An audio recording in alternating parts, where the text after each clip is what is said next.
Greetings. Hope everyone is well and keeping their thinking caps on and applying some discernment no matter who is standing in front of us at any given time. So, inviting folks to consider not being blindsided by the entertainment and missing the lessons. One of the main things that we can do to educate ourselves about cults is to keep an eye open for the patterns. There are very distinct patterns within cults and cult behaviors. And it is so important and it is so valuable when former members of cults come forward to share their experience. I used to wonder, with all of the people that I saw, many people I saw come and go within the cult that I experienced, I wondered why they disappeared or why I never heard them speak up. I knew it was something, but I didn't know exactly what it was. When I initially came out and I spoke about my experience with the cult, it was very heartbreaking, and I felt very alone. I didn't know who all the people were that I had seen come and go. And distinction, the cult leader, the main manipulator and head of the cult, as well as the system that is set up within the cult. It's designed to keep people isolated, even amongst family members and members at different positions and tiers, whether they had been inside the cult longer or they were more of a quote unquote queen mother. Folks had different positions, almost, like in the army or the military. And you would only be given access to more of the inner workings of the cult, depending on how indoctrinated you were and how much you demonstrated your allegiance to the cult. So to have folks come out and speak honestly and vulnerably about their experience is really valuable. Without those sharings, people are left to their own imaginations of what I would have done if I had been in that situation, which is very easy for people to say. If I was there, I would have done this or I would have done that. I can't believe you did this or that. That's crazy. Did I just hear you say this or that? This is one of the reasons why these cults and these types of patterns continue.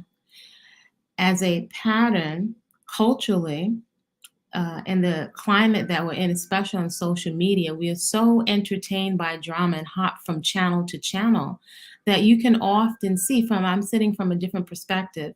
People will jump on channel to channel and blurt out what they think they see happening from the very limited perspective of a small screen that is either the size of your cell phone, your iPad, or your 13-inch monitor, or perhaps you have a larger monitor, but it's a flat screen. You can't see how the cameras are positioned. You can't see how people have been prepped and scripted before they come on camera. I've witnessed this myself, have participated to a certain degree, and there's a whole spectrum in terms of being prepped for what you're going to say on camera. And so it's not very strategic, and it's not very beneficial to blurt out what you think you see, what you see that's open to your own opinion, and you should use your own eyes, though the position that you're standing from is likely very limited. And if you just come and blurt out what you know, it's not likely that you're leaving with any kind of new insight or information. And so people, many are okay and we're habitually inclined to what is entertainment, and it can be uncomfortable to ask questions or to sit and really actively listen if we're not being entertained. If we're not being entertained, it's almost like most folks don't have an attention span and don't think to ask discerning questions, thing to ask. Uncomfortable, we can be respectful, yet asking respectful questions because someone is older, or you perceive them, you like their outfit, or you perceive they're in a position of authority. So the inkling of questioning questions or the things you may be uncomfortable with, people don't ask. The people in the cult don't ask, and the onlookers online don't ask questions. Cult leaders are highly aware that you're not going to ask questions. Males and females, respectively, won't ask questions because of individual insecurities. So I don't often like to, rarely give mention to the names of other people and their cults. I want to keep their name going. Uh, I will also say the different platforms that initially started out documenting some of these cults and the younger cults, some are more popular than others. They started out one way with documenting, and most went in another direction, right? Because of emotions, triggers, people's own personal stuff, which human beings have. But a lot of the quote unquote missions kind of got aborted, right? They got so distracted, some by the audience and so many different people yelling with their limited perspectives, and then also by the hosts of different channels. And there can be multiple truths. Most of the channels were really valuable, and folks even starting to report on this because, especially in the Afro and the Black community, it's not other folks, it hasn't been on their agenda, or they don't have a vested interest in resolving any of this, right? Unless it's, again, on a wider level, entertainment that can boost the ratings on the individual shows, or unless other groups of people are involved. Usually, we're on our own, and so there's been so much distraction. So there's a person that is speaking out right now, a gentleman who was just inside of a cult, and from time to, I have other things to do, though. From time to time, when I go and I look, just looking at the patterns, I would say I would used to be appalled looking at this gentleman and this one more popular cult. Most people know, I'm not going to care to mention their name. It's been like a unfolding saga, melodrama. People would say, this season or that season. Yet, when from an onlooker from the screen, to watch what people subjected themselves to and subjected other members of the cults to, from verbal abuse and yelling and exposing the children that cycled in and out of these cults, it was deplorable, unacceptable, extremely disturbing. Yet, like a Black Jerry Springer show, folks have been enthralled. And I also get why we're so enthralled by this trauma, because it's resonating and touching something deep within folks. In any event, when folks came out, and some folks came out and went back in, when folks finally opened up, the rare few that opened up and shared their experiences, it was mind blowing. And I think it finally gave people an insight as to the why. People were making up all kinds of stories. Some of it was accurate, some of it was inaccurate from a very limited perspective. Then there were numerous members of cults that came out and shared their truth in a very emotional way. And it's interesting also to look at the play between the audience of onlookers and the former cult members, how, they got a new perspective, never going back, joining with other members that had left, and then to go back into the cult. When they would just purge and let loose, it was so heartfelt. I think something to really be considered is how much the audience and the onlookers everyone has been so gaslit. This has been definitely a huge lesson in gaslighting, what gaslighting is, and still being gaslit to this day. So perhaps a pattern that can help us filter through what is being shared, so we can get the important lessons and not get so distracted by the emotions, because it's extremely triggering to watch a lot of these scenarios play out before our eyes. So the principles and the patterns over the people and the personalities, right? It's easy to talk about the characters, right? And get lost in our judgment. This person is stupid, that person's stupid, this person is evil. Perhaps what can help us cultivate solid discernment so we have a new set of eyes to see the patterns is to look at what are the consistent principles that are going on within all these cults. For example, the isolation. And this recent gentleman who's speaking so clearly. Now, again, I think even this gentleman um, would even have to make sense in his own observation and his own experience that you can't get hooked, or it's not beneficial to get hooked on the person. We have a tendency to get hooked on the preacher, the guru, instead of just the principle. And I think that's also what he's expressing, fortunately. Though we get so emotionally worked up because it's so triggering. Yeah, this person is turned around. We can't say that, again, that's us going with the person, not the principle and the pattern. The person is sharing and finally giving us some insight on the inner workings. For example, saying that we weren't actors, we were actually lying. For somebody to have the courage to say, we were not telling the truth. You saw a very limited perspective. The stuff that you saw and that you thought you saw is exactly what you saw. And also stating some of the stuff that you didn't see, this is what was happening behind the scenes. Some of it was accurate, some of it was inaccurate. But the insight as to the stuff you don't see, when people are courageous enough to share that, oh my goodness, that takes a lot to really put yourself, out there.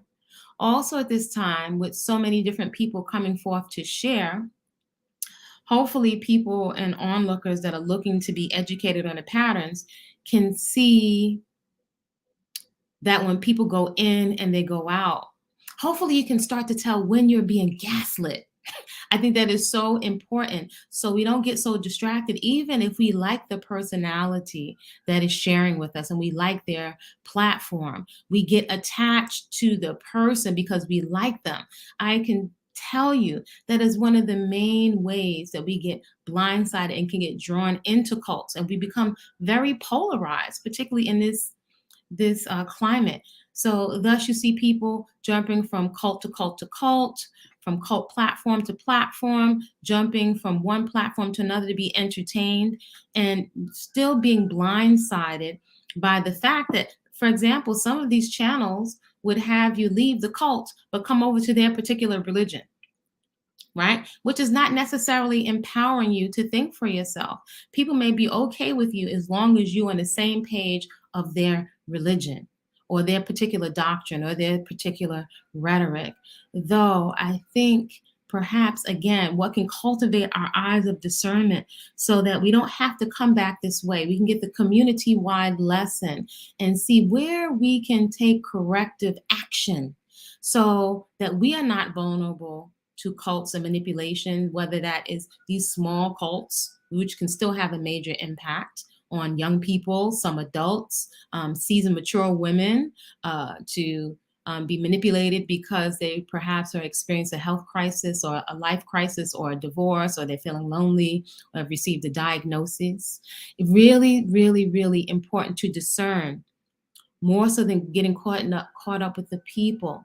If you can get clear on what are the consistent patterns of behavior, of isolation, of gaslighting, of public shaming, of folks being all the way over. This gentleman made a good distinction in his sharing, and there's so many. I won't go into all of them now. But for example, when you're in another country and it's a big cultural difference and you don't speak the local language, then you're double the isolation, because now you're dependent on the cult. And if you've come there and you're not familiar with the geography or with the resources, the embassy, how phone cards work, if you've surrendered most of your resources, then you're kind of dependent on the cult. And I can say from personal experience that one of the goals of the cult, even if you're let's say I'm a mature adult that came in with savings and money and have had traveled, had some life experience. Part of their goal is to get you to surrender your resources and become totally dependent on the cult for everything. And you may be having a positive, thinking from a positive perspective coming in with a limited frame of reference. Well, with sharing resources, that seemed to make sense to me, for example, sharing resources so we can have land and our priority is peace and safe children. You don't have the perspective yet that once your resources are limited and you can't buy a plane ticket and you surrendered all of your clothes and you've changed your name and your family member's name and everybody's watching each other. And then if you have a disagreement, this is something else that the gentleman pointed out, that if you have doubts about the cult and you speak out against the cult, that is, in my experience, now you will have a private session with the cult leader and the senior members of the cult to make sure you're representing the cult and that you're firmly indoctrinated and you stay within that process, especially when you're isolated. That is a whole process. That is something that I don't think that the family members of the adult members of cults, there are so many key things that they are not aware of, and they are in a particularly vulnerable position, because if their children are of legal age, they're adult children, and particularly in other countries, the legal age is younger, then they only have but so much legal say over their adult children, right? They can only say so much. You can't, tape them up and, keep them from going outside. Keep in mind, if the adult children have mental issues, mental instability, or depression, health issues is very, very prevalent. You may be thinking you're going somewhere looking for help for headaches or depression, and that's great, but you have no idea of what the true cost is going to be. And that's, I feel for the parents of adult members in cults. I've spoken to several parents of the cult members that I experience. I've spoken to members of some of these other cults. When I came out and I spoke out, when nobody was speaking out, I had some people contact me immediately online. Some of them are probably watching right now. I know they're ever watchers, so there were numerous people. I was amazed, numerous people, male and female, that reached out to me. So no one ever spoke up. So when people, the few, and I can count on one hand, the few that came forward and spoke out and maintained their position. And then some of them spoke and they left the scene. And I can see why, because the climate on social media is so toxic, it's so polarized, it is so entertainment based that many perhaps don't have the bandwidth. Even today, with so much information out, you can see from the comment section that those, especially younger folks, or those who are limited or not exposed or haven't done research, will still be bigging up these different cults and cult leaders, because their eye is tuned to the so-called tropics, folks looking for an escape, or, if they can just dump their current life and just immediately jump on a plane to a new life. It's based in fantasy, and cult leaders will manipulate your deepest desires and your heartfelt longings. Even if you feel your heartfelt longings are, healthy and holistic, they will be exploited. And there's not a day that goes by that I don't realize it was a bona fide cult. As much as I would like to say, it's positive, and I've said this since day one, nothing wrong with fruits and vegetables, raw fruits and vegetables, and living off the land. Most cults can say that there were some positive aspects, since there was some human bonding that went on. Yet that is used to negate and to deflect from the absolute control, the fact that most folks don't understand that, or maybe perhaps at some point don't acknowledge, once they're deep into it, that the cult member and his hierarchy, his right hands and the main people under him or her, They control the narrative, for example, of how each person came to be in the cult. So the newbies and the other cult members, and even the children being born into the cult, will be told the fairy tale stories or the carefully curated stories of how each and every member came to be in the cult. Folks that are onlookers online have no idea of how all the people came to be in the cult. And it will be very carefully curated because, again, you have a limited perspective from these screens.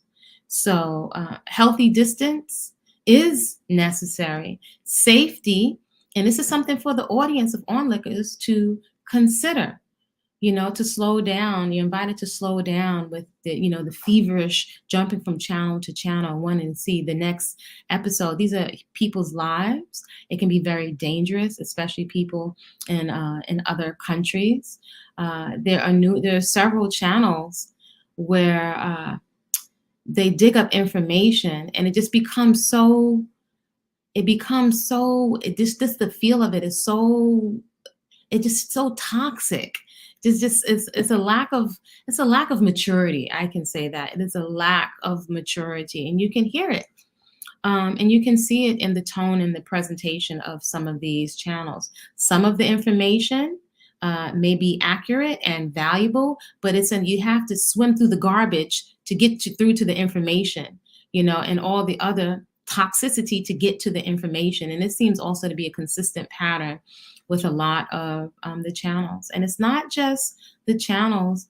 There's also, I invite folks to consider, what is the personal responsibility of the onlookers, right? Not saying you have to go out there and wave flags, but do we ever consider what we can do to contribute to a climate of safety, and the young people or even the adults around us cultivating discernment, asking questions before blurting stuff out or showing up in another country ill-prepared and ill-researched.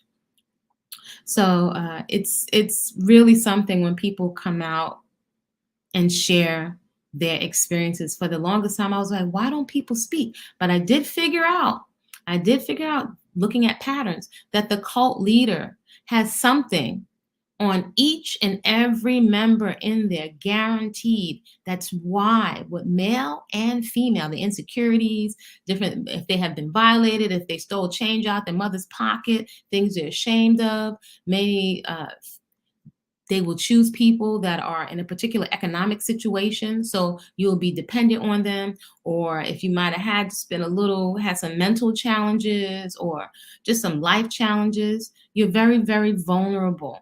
And so now we see this is humans. They can come in any color, in any package. There are cults worldwide. So it's a pattern of manipulation of people's insecurities and their life crises, and also those younger people that don't have a frame of reference for just how deep manipulation can get. It's bigger than intellectualizing it. It's something else to have that actual experience. I'm inviting folks to keep their thinking caps on and to enact some discernment. And I'll just move forward with this. I'm about to get into a movement practice. Some practical ways that we can stay out of cults. Stay busy, you can stay out of trouble. And staying busy means these are things that we all have access to. You can start a garden wherever you pay rent, mortgage, have a room, no matter how small. You can join a community garden. There are food co-ops. There's so many benefits to the United States. There's lots of things to see geographically, flowers, national state parks. You can do it safely, individually, with family members. You can find safe meetup groups. You can travel, have a nature experience in the States, and there are lots of things that your tax dollars pay for. You have access to another standard of cleanliness of water, public facilities, libraries, free classes, access to language classes at the library. There's lots of things we pay our tax dollars for that we may not be likely not tapping into. A personal movement practice. Why? Because it's deeply therapeutic. It's not just about looking good, but a way to release stress, to give yourself a natural shot of internal drugs and dopamine from your own body that is safe, cancer-free, disease-free. This is something you can do to make yourself feel better. And then something I like to call peaceful consumption, which is basically, without all the labels, eating food that loves you back, right? And that's fruits, vegetables, nuts, and seeds, whatever label you want to call yourself. We can all benefit from that. In your quiet moments, I invite you to ask yourself, is there anything I'm pretending not to know? Is there anything that I'm not getting into action about? Right? Is there anything that I'm not doing that I could be doing on my own? Am I using perhaps the story of, maybe a perhaps very valid story of what happened to me? Am I stunted right there? Is there some way I can put it into perspective, learn the lessons from it, and move on with my life? Is there anything I can do to improve my own health by myself without a whole tribe of people? Right? Is there any way I can use the internet and resources? Lastly, there are several resources. I shared them before. There's some great resources for therapy that are free online. One is Dr. Julia, psychiatrist. You can find her on on TikTok. She should be on Instagram. There's also Dr. Tracy Marks. Those first two doctors are actually psychiatrists, and they are excellent, excellent for resources because they're not just a psychologist or a therapist, they're actually psychiatrists. And they have a lot of comprehensive information on everything from bipolar, medications, depressions, the full gamut. Very professional, very objective. Dr. Tracy Marks and Dr. Julia, psychiatrist, two Black women. There's also Crappy Childhood Fairy, excellent, excellent resource. And there's also Therapy in a Nutshell. These particular resources are not astrology based. I think it's interesting, and it's something that we do culturally. We have a tendency to embrace so much astrology, and had seemed to have taken the place of religion. No diss to astrology, yet a lot of it is not practical and is not objective, and it doesn't necessarily hold space for accountability, for investigating your thinking and reasoning process, how and why you are making the decisions that you're making, in particular if they're self-sabotaging. And so just to go, somebody's this astrology or that month and third month is too subjective. And we could use more communication skills, money management skills, skills for releasing stress, lifestyle practices that we can engage on our own to make ourselves feel better and to improve our health. Create a great day on purpose.